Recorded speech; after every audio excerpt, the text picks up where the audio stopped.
Anak, Jepoy, bumili ka nga ng itlog. Oh. Oh, sige, Nay. Kalimutan mo. Hoy, si Jepoy! Hoy, Jepoy, ano nangyari sa'yo kahapon? Oo nga, kinikilig ka sa mga banat ni Buboy, no? Ay, hindi naman talaga ako kinikilig nun. Tekniko yun para matalo yung Buboy na yun, eh. Oh, si Buboy! Ha? O ano, Jepoy, yun lang naman pala kahinaan mo, eh. Kilig-kilig ka pa dyan sa mga banat ko. Utot mo, eh di tuloy na natin yung laban natin ngayon. Nakita ko nanay mo sumakay ng bus. Bukas na 2 pinto sa bintana pa lumabas. Ayun! O G, hindi ka bagay sa Pilipinas. Bagay ka sa lata ng sardinas. Ayun! Sus, hotdog, cheese dog, nanay mo sabog. Ayun! Aba, ayaw mo magpatalo ba? O tignan natin sa banat kong to. The sun is rising, the rain is coming. When I see you smiling, naku po, I'm falling. Ayun! Hoy, di mo na ako maloloko sa mga ganyan-ganyan mo. Tuloy na natin yung laban, ano? Sige, tuloy na natin. Sa kasalan. Nung magagawa, laging natutulala. Tuwing lumalapit ka, ako ay natutuwa. Kahit di sinasa... Hindi. Sabi ng nanay mo. Hop, wag ka na nga magsalita. Kinilig ka na naman. Uwi na nga ako, tara na nga. Sa buhay ko.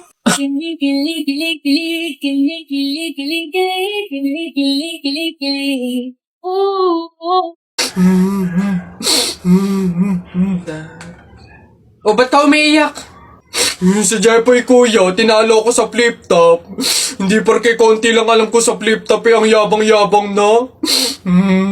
Hina mo naman, para yan lang iiyakan mo. Hindi mo na itanong nung bata kami. Maning-maning sa akin yung mga flip top na yan. Ituro mo sa akin yung Jepoy na yan, ako kamo kakalaban sa kanya. Eto kuya oh. Oh, sipon. Ikaw pala nagpaiyak sa kapatid ko dahil tinalo mo sa flip top? O, ngayon magkakaalaman ako kalabanin mo, ano, G? O, sige kuya, basta walang pikunan, no? Laki-laki mo, eh. O, sige, ako unang banat, o. Nakita ko nanay mo nasa Hong Kong. Hindi nakauwi kasi ginawa ni King Kong! Yung para yun lang, o. Ito, kuya. Nakita ko tatay mo nakatago sa kumot. Pinahidan ko ng kulangot. Biglang naging panon! Ano, kuya? Sus, waepek. O, ito, nakita ko tong batang to sa kanto. Binato ko ng trumpo, naging engkanto! Nakita ko nanay mo bumili ng itlog. Binato ko yung ulo, yung bukol, bilog na bilog! Wait lang. Nakalimutan ko, wait lang. O ano, wala ka na pala eh. Ito pa, meron pa ako. Short mo ube, t-shirt mo ube, palakpakan ng bagong pulube! Wait, wala ka na. O, ito pa. Nakita ko nanay mo nasa Makati. Buntis na nangangarati! Bayabangan ng batang tuwa, sunto ka na lang! Muta-ruta-ruta. Hay! Mga bata kayo, alauna na ng hapon. Magsitulog na kayo. Hala, Nay, di pa ako inaantok eh. Oo nga, Nay, bukas na lang. Ayan. Kaya hindi kayo mga nalaki, puro kayo laro eh. Matulog kayo doon. Sinasabi ko sa inyo kung ayaw nyo mabuntal.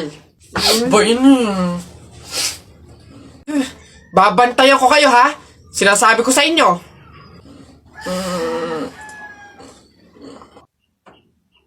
Dali, matulog.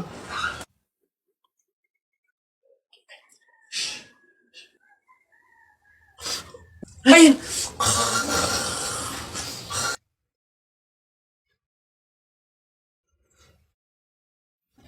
Sabi ni Ninoy Aquino, lahat tayo pantay-pantay. Taas mo yung kilikili mo, lahat tayo patay!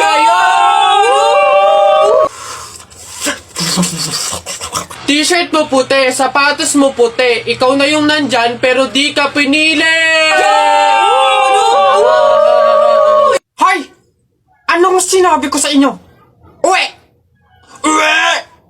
Itong mga boss.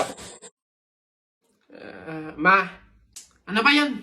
Ma, may gala kasi kami ng tropa mamaya. Hingi lang sana ako kahit mga 1 tipip lang. Ayan, Mark Aaron. Diyan ka magaling sa gala. Hindi ka man na makapagligpit ng pinggan. Hindi nga man na mag-imbis-imbis dito sa bahay. Mano man lang maabutan ka man lang ng kape at nagkakandayuko na dito sa pag-iintindi sa bahay. Eh kung kayo madukot din at makuha kayo ng kung sino dyan, maaksidente pa kayo, edi isipin pa namin kayo. Ganyan kayo mga kabataan ngayon eh. Ni hindi nyo naiisip yung mga taong nag-aalala sa inyo. Samantalang kami noon, Mark-ero, Diyos ko po, sinusuong pa namin ng ilog, makakuha lang ng paggatong, ng pang-inumin. Ay, kayo naman, Diyos ko po, purwisyo ng gala pa ng gala ang nasa isip. Napakadaming pwedeng gawin dito sa bahay. Eh kung yung igagala mo, inililinis mo ng kwarto mo.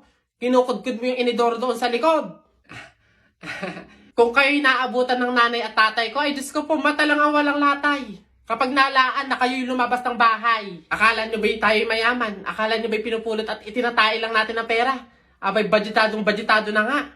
Kasi, Diyos ko po, kayo mga kabataan kayo, napakaswerte nyo't hindi nyo naabutan ang hirap ng buhay noon. Eh kung naabutan nyo, kawawa kayo. Oh, lamat. Kung alam nyo lang, Eron. Mark Eron. Buka ng shit. Pre, di ba sabi mo matapang ka? Oo, bakit? Eh, ano? Pindutin mo nga yung fire alarm. Ako? Pipindutin yan? Dali! Ano, hindi mo kaya? Takot ka. Pakala ka pala eh. Wala ka bilib-bilib to sa akin. Ako matatakot? Fire alarm? Baka nga di na nagana yun. Tagal-tagal na yun. Tingnan mo ha. Watch me ha. Baka maging idol mo pa ako eh. Oh, sino bakla? Oh. Lagi, aray, tumunog! Takbo, oy! Aray, sira ulo, tumunog, takbo, oy! Okay, huminahon po ang lahat. Kami po ay humihingi sa mga naabalang teacher at mga estudyante dahil po sa pagtunog ng ating fire alarm. Wala pong kahit anong sakunang nangyari dito sa school. Sadyang meron lang po talagang mga estudyante na nagtangkang pindutin po yung ating fire alarm. Buti na lang po at may CCTV at nakita natin kung sino yung pumindot nun. Kung kasi Gagi, ba't ako? Maloy ko bang uto-uto ka? Puntay ko ngayon. Kaya naman, pwede na po tayong bumalik sa kanya-kanyang faculty at classroom. Muli, pasensya na po. Pumunta ka sa guidance. O, class, naiintindihan ba? Ganun ang pagtimpla ng gin bilog sa tang-or. Udali na. Ako si Duterte, ikaw si Bato. Ako binoboto, ikaw binabato.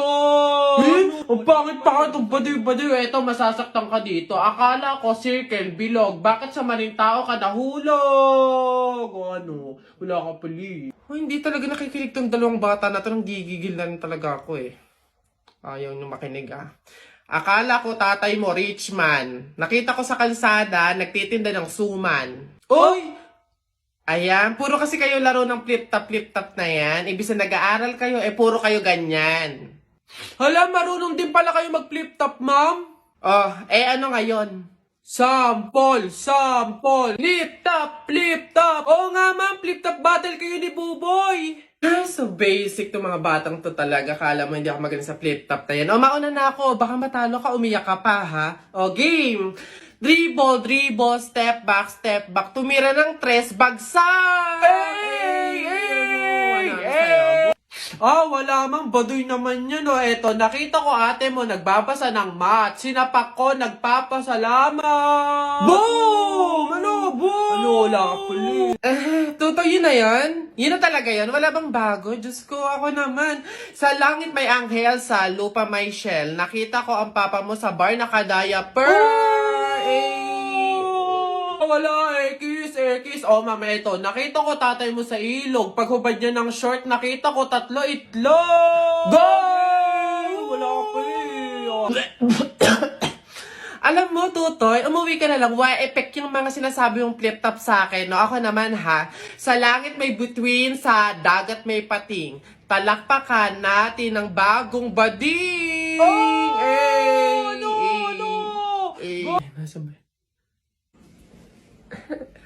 Excuse me, ma'am. Panis. Ano yan? Bakit? Pasensya na po, pero pinapatawag po kayo sa principal office. Tinatanong po ata kung bakit ang ingay-ingay daw po sa room nyo. Pag ako napagalitan ng principal, 0 kayong lahat sa akin. Papunta na. Hoy, Jepoy! Bakit? Alam mo, sabi sa akin ni Christian kahapon, ano, takting yun, niyayabang ka ata nun eh. Ikaw daw yung kumuha ng mga itlog ng manok, tapos pinagbabato mo daw, papayag ka nun. Tapos sabi sa akin nung isang araw, ikaw daw yung nagsulat ng bototoy dun sa kotse ni Kuya Eman. Ano, papayag ka nun? Kung ako hindi ako papayag dun, sasapakin ko talaga yun. Ano, sinabi niya yun? Nasaan yun? Panapok talaga sa akin yun. Ayun, Jepoy, niyayabaan ka pa nun, isang araw pa yan eh. Ano, kung ako sa'yo, talaga sasapain ko yan. Yabang-yabang yan sa'yo eh. Hoy, Christian. Bakit? Ano yung pinagsasabi mo, ha? Isang itlog lang naman yung kinuha ko, ha? Tapos yung pototoy dun sa kotse ni Kuya Eman, inutos mo lang naman sa akin yun, ha? Yabang mo, kano yung pinagsasabi mo dyan? Eh, ikaw nga eh, umihi ka nga nang naglalakad eh. Tapos pinagbabato mo yung mga bubong dun eh. Ano, yabang neto. Ah, di ko naman sinabi yun. Sinungaling, kakaila ka pa. Sabi mo sa akin nung isang araw, ang asim-asim ni Jepoy, hindi pa nga naliligo, sabi mo. Dahilan-dahilan ka pa dyan, ano, panapok na lang. Ano, hindi ko naman talaga sinabi yun. Ba't ayayabang nyo porque dalawa kayo? Hindi ko naman talaga sinabi yun. Ang yayabang nyo, susumbong ko kayo.